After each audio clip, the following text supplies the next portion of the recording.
This South American up here on a gug walked in with his whore, and she sat on the edge of my bed and crossed her fine legs. And I kept looking at her legs, and he pulled at his stringy necktie. And I had a hangover, and he asked me, "What do you think of the American poets?" And I told him I didn't think very much of the American poets. And then he went on to ask some other very dull questions, as his whore's legs laid along the side of my brain, like, "Well, you don't care about anything.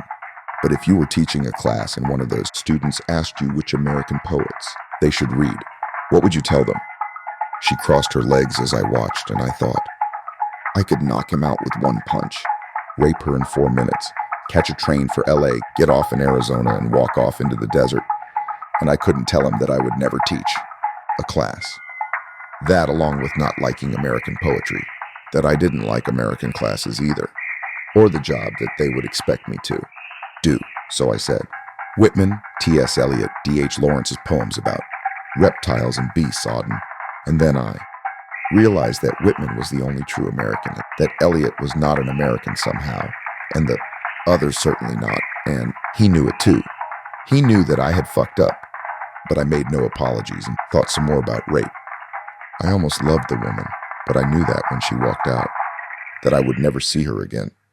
And we shook hands, and the Gug said he'd send me the article when it came out, but I knew that he didn't have an article, and he knew it too. And then he said, "I will send you some of my poems translated into English." And I said, "Fine." And I watched them walk out of the place. I watched her high heels clack down the tall, green steps, and then both of them were gone. But I kept remembering her dress sliding all over her, like a second skin. And I was wild with mourning and love and sadness, and being a fool unable to communicate anything. And I walked in and finished that beer, cracked another, put on my ragged king's coat, and walked out into the New Orleans street.